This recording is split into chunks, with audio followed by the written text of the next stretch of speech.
Hello guys, welcome. स्वागत है आपका हमारे चैनल लेट्स लर्न पे।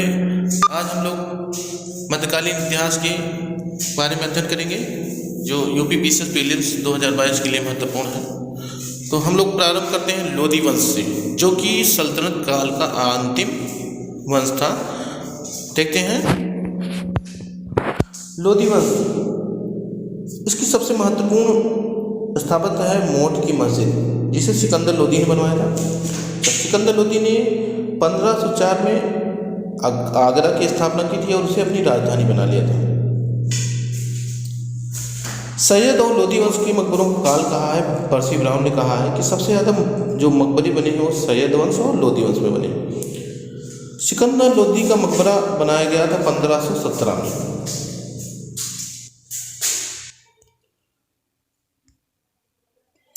देखते हैं कुछ वंश जो सल्तनत काल के। गुलाम वंश, जिसे मामलुक वंश भी कहा जाता है, ये 1206 से 1290 में चला था।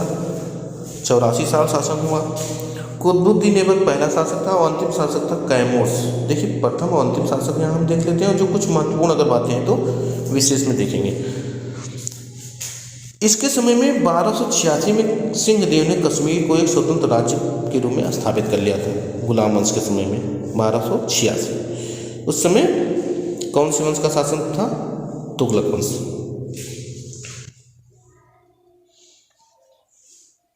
तुगलक वंश में 1286 में गुलाम वंश का शासन था। फिर है दूसरा है खिलजी वंश। सबसे छोटा शासन काल था 30 साल का, 1290 से 1320। इसके संस्थापक थे जलालुद्दीन खिलजी और अंतिम शासक थे खुसरो शाह। पूछा जाता है कभी प्रथम शासक तो कभी अंतिम शासक। तीसरा तुगलक वंश। इसके संस्थापक थे गियासुद्दीन तुगलक और सबसे लंबा समय तुगलक वंश के शासकों ने व्यतीत किया था। सल्तनत काल की बात कर रहा हूँ मित्रों। और अंतिम शासक था नासिरुद्दीन महमूद। सैयद वंश 1414 से 1451 तक चला। 37 वर्ष तक शासन किया इन लोगों ने। खिज्र खां इसके संस्थापक थे, यानी पहले शासक, और अंतिम शासक थे अलाउद्दीन आलम शाह। लोधी वंश 1451 से 1526 तक चला, यानी 75 साल। इसके संस्थापक या पहले शासक का नाम था बहलोल लोधी और अंतिम शासक थे इब्राहिम लोधी। एक चीज़ और बता दूं मित्रों, बहलोल लोधी ऐसा एकमात्र शासक रहा है जो युद्ध में लड़ते हुए मारा गया था। पानीपत के युद्ध में बाबर से लड़ते हुए मारा गया था इब्राहिम लोधी 1526 में। तो इस तरह देखें तो हम सल्तनत काल 1206 से 1526 तक चला, यानी 319 वर्ष तक सल्तनत काल रहा। अब हम देख लेते हैं। देखिए, जिस तरह से गुलाम वंश में सिंहदेव ने कश्मीर की स्थापना की थी, उसी तरह तुगलक वंश में अनेक स्वतंत्र राज्यों का उदय हुआ। उसमें से जो देखते हैं, विजयनगर हरिहर और बुक्का ने 1333 में स्थापित किया। मोहम्मद बिन तुगलक ने हरिहर और बुक्का को दक्षिण विजय के लिए भेजा था, जहां वो बादरायण और सायण और बद्रायण के प्रभाव में पुनः हिंदू बन गए थे और विजयनगर राज्य की स्थापना के लिए थे।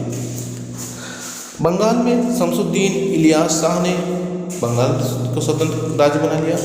हसन गंगू ने बहमनी राज्य की स्थापना की 1347 में। मलिक सरवर ने जौनपुर की स्थापना की और सूबेदार मलिक राजा ने खान देश की स्वतंत्र राज्य स्थापित किया। जफर खान ने गुजरात को स्वतंत्र राज्य के रूप में स्थापित कर लिया था।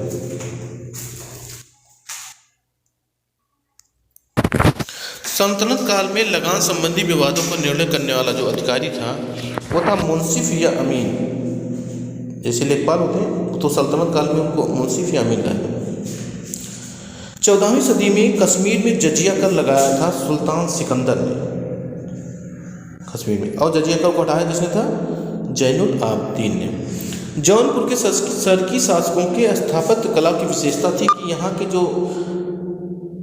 स्थापत्य यानी इमारतें बनी हैं वो गुंबद विहीन, यानी इसमें गुंबद नहीं है, सीधा सपाट रचनाएं हैं। उसमें गुंबद, ये गुंबद होता है जो कि गुंबद नहीं है इसमें। 3 दरवाजा गुजरात की इमारतों में यह विश्व की सुंदरतम इमारतों में से एक है। 3 दरवाजा इमारत कहाँ है? गुजरात में। इसे फर्ग्यूसन ने कहा है। सल्तनत और मुगल काल में संरक्षित भाषा जो थी वो थी फारसी भाषा, यानी राजाओं की भाषा या दरबारी भाषा जो थी वो थी फारसी। तैमूर लंग ने तुर्की में अपनी आत्मकथा लिखी थी और उसका नाम था मलकुजात वसी। तैमूर लंग 1398 में भारत पर आक्रमण किया था इसने। अदीना मस्जिद का निर्माण बंगाल के सिकंदर शाह ने कराया था। तो दो चीज़ें आई, अदीना मस्जिद कहाँ है, बंगाल में है, और इसे सिकंदर शाह ने बनवाया था, बंगाल के शासक। जहाज महल देखिए महत्वपूर्ण, जहाज महल मांडू में है, पूछा गया है। रानी रूपमती का महल और बाज बहादुर का महल कहाँ है, मांडू राजस्थान में। जौनपुर की जामी मस्जिद का निर्माण करवाया था हुसैन शाह सरकी ने, सरकी वंश का शासक था। दक्षिण में चिश्ती परंपरा की शुरुआत की थी शेख बुरहानुद्दीन गरीब ने। चिश्ती परंपरा को दक्षिण में कौन ले गया था, शेख बुरहानुद्दीन गरीब। उत्तर में तो ख्वाजा मोइनुद्दीन चिश्ती थे। फुतूह सलातीन के रचयिता थे इसामी या ख्वाजा अबू बकर इसामी, जिससे पूरा नाम है इसामी का फुतूह सलातीन। यहाँ प्रमुख वादों को देखते हैं और उनके प्रवर्तक और उससे संबंधित संप्रदाय। विशिष्ट अद्वैतवाद रामानुजाचार्य का है, इसे श्री संप्रदाय की स्थापना की थी इन्होंने। द्वैतवाद माधवाचार्य का है, ये इनका जो संप्रदाय है वो ब्रह्म संप्रदाय कहलाता है। शुद्ध अद्वैतवाद वल्लभाचार्य का है, जिसे रुद्र संप्रदाय, और वल्लभाचार्य जिसका अन्य नाम विष्णु स्वामी भी है। इन्होंने अष्टछाप कवियों की स्थापना की थी जो उत्तर प्रदेश और राजस्थान में प्रभावित थे। द्वैत अद्वैतवाद निम्बकाचार्य का है और अद्वैतवाद शंकराचार्य का। चंडीदास जो थे वो बंगाली कवि थे। रामायण का बंगाली अनुवाद कृत्तिवास ने किया है। खगोल विद्या कला पुस्तक का फारसी अनुवाद हुआ था फिरोज तुगलक के समय। शिशुपाल के रचनाकार माघ हैं। कृष्णदेवराय के बारे में देखते हैं, तुलु वंश का शासक था। अष्टदिग्गज यानी 8 तेलुगु विद्वान थे। इस साहित्य से संबंधित देख रहे हैं यहाँ पे। पेदन्ना मनुचरित लिखा है और इसने कृष्णदेवराय को समर्पित किया था। पेदन्ना ने मनुचरित लिखा। और 8 तेलुगु कवि, तेलुगु साहित्य का चरमकाल कहा जाता है कृष्णदेवराय के काल को। इसने यवनराज स्थापनाचार्य की उपाधि स्थापित की थी। पुर्तगालियों से इसके अच्छे संबंध थे। इसने विवाह कर को समाप्त कर दिया था। इसकी 2 प्रमुख रचनाएं हैं। अमुक्त माल्यद बहुत महत्वपूर्ण, दोनों पूछी गई हैं। तेलुगु में अमुक्त माल्यद और जामवंती कल्याण संस्कृत में।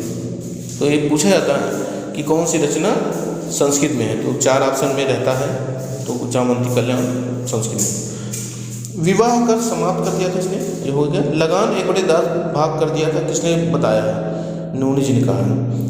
इसके निर्माण जो किए कराया है, नागलपुर नगर की स्थापना की, हजारा मंदिर और विट्ठल स्वामी का मंदिर भी स्थापित कराया था। विजयनगर साम्राज्य के 6 प्रांत थे। ये हरिकिशन शास्त्री ने कहा है कि 6 प्रांत थे। और विजयनगर साम्राज्य का जो सैन्य विभाग था उसे कंदाचार कहा जाता था। सैन्य विभाग को कंदाचार कहते थे। यहाँ के गांव प्रशासन की देखभाल महानायकाचार्य करता था और ये मीडिएटर होता था राजा और प्रजा के बीच, गांव की जनता के बीच, महानायकाचार्य।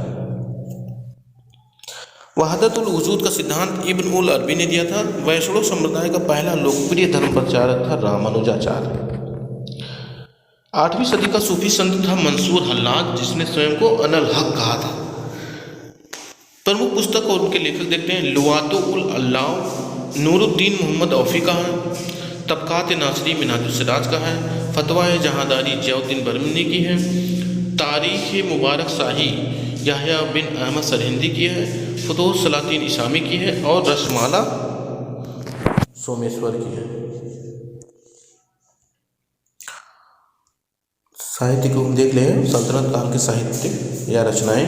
पुराणों के विषय पर कन्नड़ में ग्रंथ लिखा। देखिए हर भाषा का विकास हुआ था उसमें, संस्कृत का, फारसी का, तेलुगु का, बंगाली का, कन्नड़ का, तो हर चीज़ देखना रहता है। इस सांस्कृतिक विकास के अंतर्गत आ जाता है। पुराणों के विकास विषय पर कन्नड़ में जो कन्नड़ भाषा में ग्रंथ लिखा गया है उसे पुरंदर दास ने लिखा था, यानी कन्नड़ के रचनाकार थे। हिंदू मुस्लिम गान वादनों का सर्वश्रेष्ठ मिश्रण सितार वादन में मिलता है, यानी सितार में।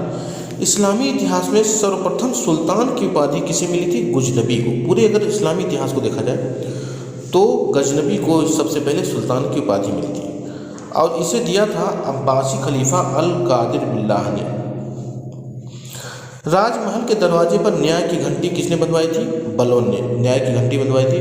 बाद में जहांगीर ने भी न्याय की घंटी बनवाई थी, न्याय की जंजीर। फिरोज तुगलक ने लगभग 300 नगर बसाए थे। प्रमुख हैं जौनपुर, हिसार, फिरोजाबाद, फतेहाबाद। भारतीय सामंतों के द्वारा प्राप्त कर है खिदमताई, ये खिदमताई कर लेते थे उनकी सुरक्षा के लिए। दिल्ली सल्तनत की जो आग्नेय सेना थी, अग्निसेना, उनको मुस्तफ कहा जाता था। सूती वस्त्र उद्योग में तुर्क तकनीक जो थी वो बुनाई का करघा और चक्की, सूती वस्त्रों का धनुक। फिरोज के 37 वर्ष के काल में एक बार कुलीनों का विद्रोह हुआ था, खाने जहां मकबूल का विद्रोह हुआ था फिरोज तुगलक के समय।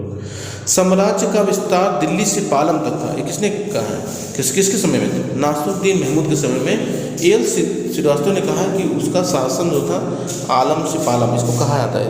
ये पूछा गया प्रश्न है कि किसका शासन आलम से पालम तक था?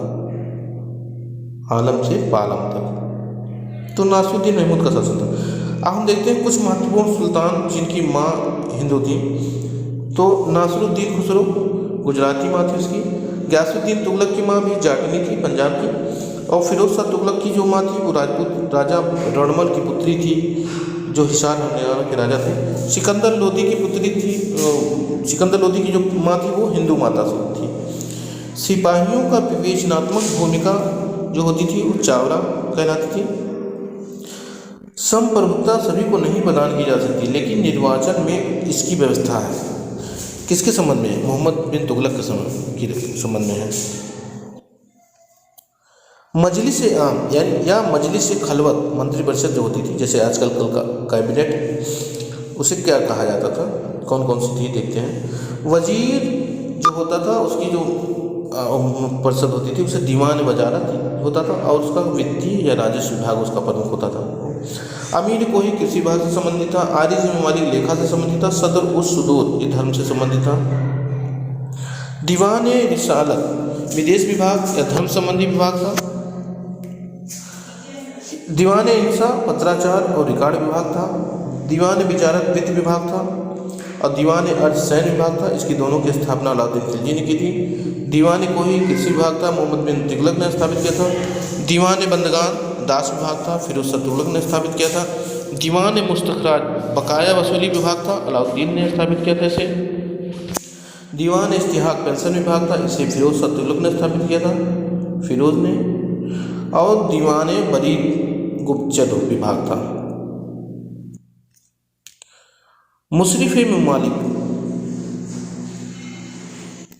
महालेखाकार को कहा जाता था। आय का लेखा रखता था या आय के बारे में सूचना रखता था। और मुस्तौफी ममालिक जो होता था वो महालेखा परीक्षक लेखा की जांच करता था कि और देखता था कि व्यय कहाँ कहाँ किया गया।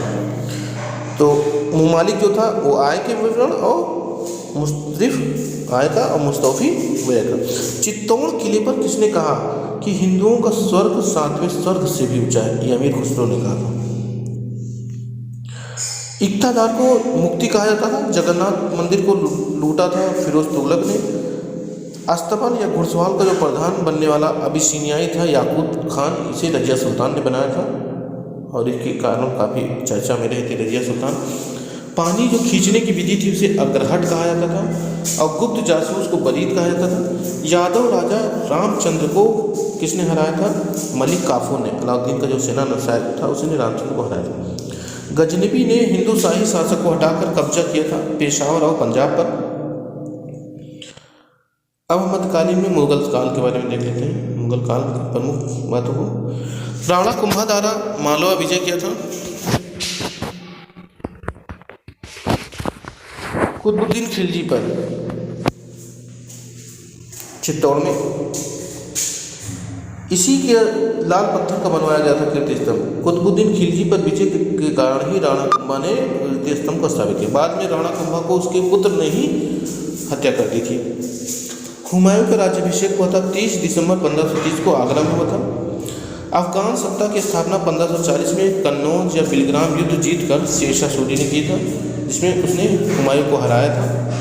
लोमड़ी की तरह चालाक व सिंह की तरह ताकतवर अफगान शासक था शेरशाह सूरी। अकबर का राज्याभिषेक 14 फरवरी को हुआ था 1556 में कालानौर में हुआ था, जब वो 13 वर्ष की अवस्था में था।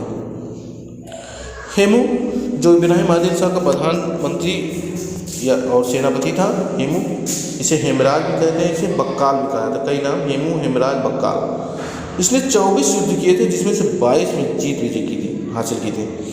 इसीलिए इसके इब्राहिम आदिल शाह ने इसे विक्रमादित्य की उपाधि दी थी। और कब दी थी विक्रमादित्य की उपाधि? जब इसने तर्दी बेग को हराया था, तब इसे विक्रमादित्य की उपाधि इब्राहिम आदिल शाह ने दिया था। हल्दी घाटी का युद्ध 18 जून 1576 को हुआ था अकबर और राणा के बीच में, जिसमें से अकबर का जो सेनापति था वो मानसिंह और आसफ खान थे, और राणा की तरफ से हकीम खान सूर प्रमुख थे। अकबर के समय जो सर्वाधिक मनसब यानी उच्चतम मनसब था वो 5000 से 9000 था, और उच्चतम मनसब पाने वाले जो प्रमुख लोग थे उनमें मानसिंह को और मिर्ज़ा अजीज कोका को 9000 का मनसब दिया गया था, दोनों को, मिर्ज़ा अजीज कोका और मानसिंह। इससे पता चलता है कि अकबर एक धर्मनिरपेक्ष राजा था। चित्रकारी विभाग की स्थापना जो है अकबर ने की थी, मिली चित्रकारी या फिर इसको पेंटिंग भी कहते हैं, पेंटिंग। अकबर ने काबुल का गवर्नर बनाया था बख्तुन्निसा को, जो मिर्जा हकीम की बहन थी बख्तुन्निसा, और इसकी मुँह बोली बहन भी थी अकबर की, बख्तुन्निसा काबुल का गवर्नर बना दिया था। किस मुगल शासक ने दरबारी घटनाओं का स्वयं वर्णन किया? तो मुगल शासक, देखिए 2 मुगल शासक थे जिन्होंने अपनी पुस्तकें लिखी थी स्वयं, अपनी आत्मकथा। तो एक थी बाबर, तुजुकी बाबरी, और दूसरा जहांगीर, तुजुकी जहांगीरी। मेवाड़ विजय का स्वयं वर्णन करने वाला मुगल शासक भी है जहांगीर, दरबारी घटनाओं का भी लिखा है, और मेवाड़ विजय का। लगान वसूलने की इजारेदारी प्रथा लागू किया था किसने? औरंगजेब ने। देखिए उत्तराधिकार युद्ध जब हुआ था, उत्तराधिकार का युद्ध औरंगजेब के समय में, तो उस समय देखिए औरंगजेब के साथ उसकी बहन रोशन आ रहा थी, और दारा शिकोह के पास उसकी बहन जहाँ आ रहा थी, यानी दोनों भाई बहन का जोड़ा था। औरंगजेब रोशन आ रहा, दारा शिकोह जहाँ आ रहा, जिसमें से औरंगजेब भी विजय हुआ था, बाद में शासक बना, दारा शिकोह को हत्या कर दी थी। महाकवि राय की उपाधि थी जगन्नाथ को। औरंगजेब ने पुनः जजिया लगा दिया था 1679 ईस्वी में, औरंगजेब ने बुझा जजिया कर लगा दिया था। प्रजा के आचरण की जांच के लिए नियुक्ति किया था औरंगजेब ने मोहतसिब की, महत्वपूर्ण शासक था मोहतसिब कर्मचारी था। एतमादुद्दौला का मकबरा आगरा में स्थित है, जिसे नूरजहां के पिता थे एतमादुद्दौला, और नूरजहां ने बनवाया था, और ये पूर्णतः संगमरमर का बना हुआ बहुत महत्वपूर्ण इमारत है एतमादुद्दौला का मकबरा, और पहला निर्मित इमारत है जो पूर्णतः संगमरमर का बना था। और पहला उदाहरण भी है ये पिट्यूरा और ड्यूरा शैली का थे। जदुनाथ सरकार ने मुगल राज्य का गजेटियर कहा, जिसे मासिर आलमगीरी को, जिसे सकी मुस्तैद खान ने लिखा था गजेटियर का। तुजु की जहांगीरी अंतिम रूप दिया था, जिसे मोतमिद खां बख्शी ने 16वां से 19वां तक का लिखा इसने, और पूरा इसे किया था मौलवी मोहम्मद हादी ने।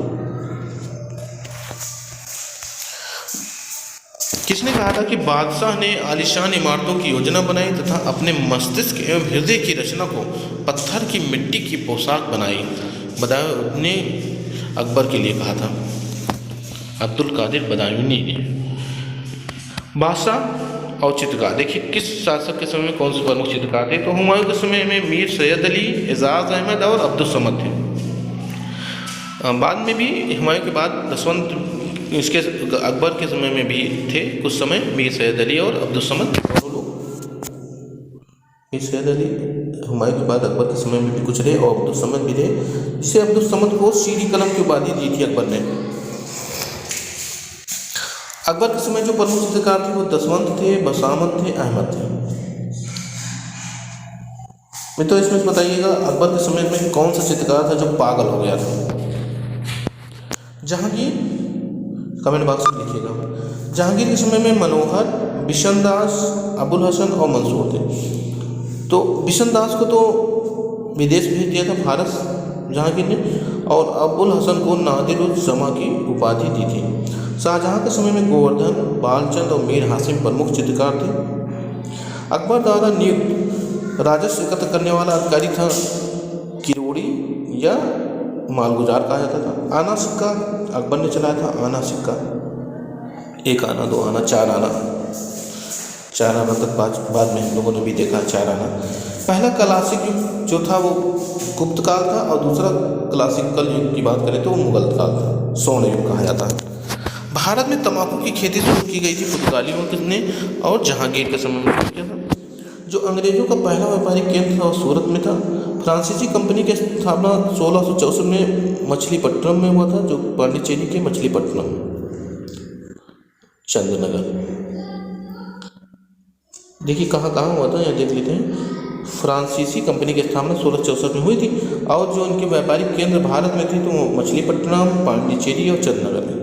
मुगल बादशाह से नवाब का पद पाने वाला पहला फ्रांसीसी जो गवर्नर था वो अलेक्जेंडर ड्यूमा था। फ्रांसीसी गवर्नर अलेक्जेंडर ड्यूमा को मुगल बादशाह ने नवाब का पद दिया था, ड्यूमा। जहांगीर का मकबरा शाहदरा में है, जो लाहौर में स्थित है, पाकिस्तान के। औरंगजेब का मकबरा दौलताबाद में है, जो महाराष्ट्र में स्थित है। अकबर का सिकंदरा में स्थित है। बीजापुर से गोवा छीन लिया था पुर्तगाली गवर्नर अल्बुकर्क ने। इसी को वास्तविक संस्थापक भी कहा जाता है। पुर्तगालियों का वास्तविक संस्थापक अल्बुकर्क को माना जाता है। 17वीं सदी में फारस की खाड़ी में पुर्तगालियों का महत्वपूर्ण स्थल जिसे अंग्रेजों ने छीन लिया था वो था हारमुज। अंग्रेजों को दहेज में बम्बई मिला था। चार्ल्स द्वितीय को पुर्तगाली जादी कैथरीन से शादी में। पुर्तगालियों ने डचों से छीना था Malaya, Sri Lanka, Cochin. Dutch east India company की स्थापना 1602 में हुआ था। व्यापारिक केंद्र कौन कौन थे? कोचीन, सूरत और चिंसुरा। भारत से निर्यात होता था सोरा, नील और सूती कपड़े। अखिल भारतीय ट्रेड यूनियन कांग्रेस की स्थापना हुई थी 1525 में। रेड ट्रेड यूनियन कांग्रेस की स्थापना 1931 में हुई थी। भारत में ज्योतिष का विकास हुआ था तुर्कों से। तुर्कों ने कागज का प्रयोग कर लघु चित्रों के निर्माण में परिवर्तन किया था।